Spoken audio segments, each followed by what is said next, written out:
नमस्कार, मी पंजाब डक. संपूर्ण महाराष्ट्रामध्ये 13 सप्टेंबर पासून ते 18 सप्टेंबरच्या दरम्यान दररोज वेगवेगळ्या भागात पाऊस पडणार आहे, म्हणून हे अंदाज लक्षात द्यायचा. आज आहे 6 सप्टेंबर. राज्यामध्ये म्हणजे पाऊस आता एकदम बंद होणार नाही, पण मुंबईला मात्र पाऊस चालू राहणार आहे. 5, 6, 7 सप्टेंबर मध्ये उत्तर महाराष्ट्रामध्ये जळगाव जिल्हा, नंदुरबार जिल्हा, धुळे जिल्हा, नाशिक जिल्हा या पट्ट्यामध्ये पाऊस चालू राहणार आहे, म्हणून उत्तर महाराष्ट्रातल्या शेतकऱ्यांचा अंदाज लक्षात द्यायचा.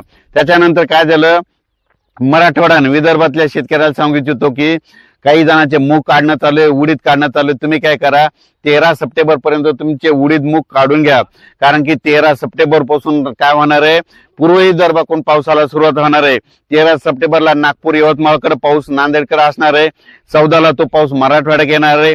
15ला आणखीन पुढे सरकणार आहे. 16ला संपूर्ण महाराष्ट्र व्यापून टाकणार आहे, म्हणून हे अंदाज लक्षात येतात.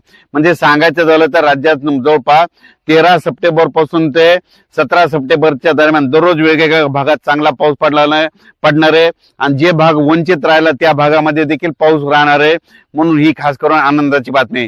त्याच्यानंतर अहिल्यानगर भागामध्ये काय झालं की कोपरगाव झालं, राहता झालं, शिर्डी झालं, टाकळी ढोकेश्वर झालं, पुन्हा बेलपिंपळगाव झालं, या पट्ट्या बालम टाकळी या पट्ट्यामध्ये काय झालं, पाऊसच पडलेला नाही.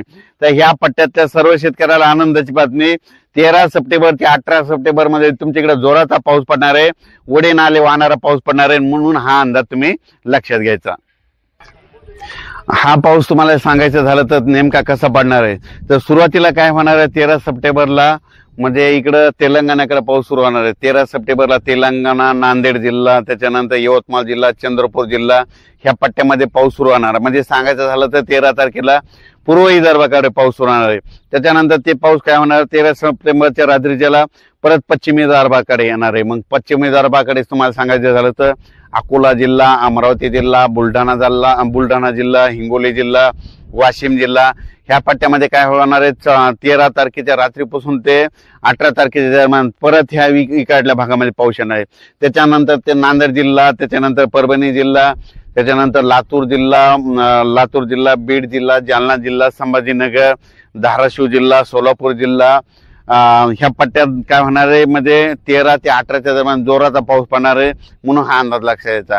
त्याच्यानंतर काय होणार आहे, सातारा, सांगली, सोलापूर, कोल्हापूर तिकडे पण पश्चिम महाराष्ट्राकडे काय होणार आहे, 13 तारखेच्या रात्रीच्याला म्हणजे काही ठिकाणी 14ला पाऊस सुरू आहे, म्हणजे 13 तारखेला रात्रीच्याला काय होणार, पाऊस चांगला सुरू होणार आहे पश्चिम महाराष्ट्राकडे, म्हणून हे अंदाज लक्षात यायचा. त्याच्यानंतर उत्तर महाराष्ट्राकडे काय होणार आहे, 14 सप्टेंबरला पाऊस होणार आहे. नंदुरबार जिल्हा, धुळे जिल्हा, जळगाव जिल्हा, नाशिक जिल्हा ह्या पट्ट्यामध्ये काय होणार, 14 ते 18च्या दरम्यान उत्तर महाराष्ट्राकडे देखील पाऊस पडणार आहे, म्हणून हा अंदाज लक्षात यायचा. पण सांगायचं झालं तर 13 सप्टेंबर ते 17 सप्टेंबरचा जास्त पाऊस कोणत्या पट्ट्यात कोणत्या जिल्ह्याला होणार आहे, सुरुवातीला सांगतो तेलंगणाकडे खूप पडणार आहे. तेलंगणाकडे जास्त पडत असल्यामुळे नांदेडला जास्त पडणार आहे. नांदेड कोण, त्याच्यानंतर काय होणार, नांदेडच्या बाजूला लातूर जिल्हा आहे, म्हणून लातूर जिल्ह्याला देखील जास्त पाऊस पडणार आहे. लातूर जिल्ह्याच्या बाजूला धाराशिव जिल्हा आहे, म्हणून धाराशिवला जास्त पडणार आहे. धाराशिवच्या बाजूला सोलापूर जिल्हा म्हणून तिकडे देखील पडणार आहे. त्याच्यानंतर काय होणार आहे, इकडे परभणी जिल्ह्यात देखील पडणार आहे. हे पाऊस पुन्हा बीड जिल्ह्यात पडणार आहे. त्याच्यानंतर हे पाऊस अहिल्यानगर कडे जाणार आहे. त्याच्यानंतर जालना जिल्ह्यात देखील पडणार आहे. त्याच्यानंतर हे पाऊस सांगायचं झालं तर परत काय होणार आहे, इकडं नाशिककडे जाणार आहे, पुन्हा नाशिककडे देखील खूप पाऊस पडणार आहे. म्हणजे सांगायचं झालं तर ह्या पट्ट्यामध्ये असाच पाऊस काय होणार आहे. आता हे सगळ्यात महत्वाचं, हे परतीचा पाऊस आहे. परतीचा पाऊस असा असतो की ज्या भागात अद्यापही पडला नाही त्या भागाला मात्र जीवदान ठरलेला पाऊस राहतो, म्हणून परतीचा पाऊस कुठं होतो तर तुम्ही पाहू शकता. आतापर्यंत ह्या बीड जिल्ह्यामधले आपलं अहिल्यानगर नेवासा तालुक्यामधलं हे गाव आहे लाडजवळगाव, या ठिकाणी इतका पाऊस झाला, फक्त पिकं झोपला असाच पाऊस पडलेला, पण यांना बघा आणखी तळ्यामध्ये पाणी नाही. तर हे परतीच्या पावसामध्ये या बीड जिल्ह्यातल्या जिथं वंचित राहिलेले त्या भागात पाऊस पडणार आहे, म्हणून बीड जिल्ह्यातल्या, अहिल्यानगर जिल्ह्यातल्या शेतकऱ्यांनी हा अंदाज लक्षायचा.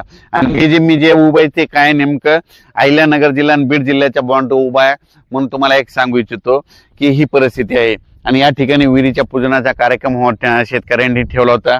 शेतकरी जमले, तिथून सगळ्या शेतकऱ्याला अंदाज दिला. आणि परत एक राज्यात सांगतो की राज्यात सांगायचं झालं तर हा परतीचा पाऊस आहे. 13 सप्टेंबर पासून ते आता म्हणजे तसं तर 11, 12, 13ला थोडा काही भागात पाऊस सुरू जाणार आहे, पण काय असं की पाऊस सगळीकडे कुठं कधी सुरू होतो, म्हणून त्याच्यामुळे तारीख 13 सप्टेंबर पर्यंत शेतकऱ्यांनी ज्यांचं उडीद काढायचं असेल तर उडीद काढून घ्या, मूग काढायचं तर काढून घ्या, कारण की 14 पासून ते 18च्या दरम्यान राज्यात दररोज वेगवेगळ्या भागात पाऊस पडणार आहे, म्हणून हा अंदाज लक्षात घ्यायचा. 6, 7, 8, 9 पर्यंत राज्यात काय होणार आहे, म्हणजे विदर्भ मराठवाड्यामध्ये काय होणार, तुरळक ठिकाणी पावसाच्या सरी चालूच राहणार आहे. संपूर्ण महाराष्ट्राला एकदम असा पाऊस बंद काही पडणार नाही, म्हणून हे खास करून लक्षात द्यायचं. विदर्भात देखील तुम्हाला सांगतो, पूर्व विदर्भ आणि पश्चिम विदर्भात देखील 5 सप्टेंबर ते 5, 6, 7, 8 सप्टेंबरच्या दरम्यान विखुरलेल्या स्वरूपाचा पाऊस पडणार आहे, म्हणून हे अंदाज लक्षात द्यायचा. आणि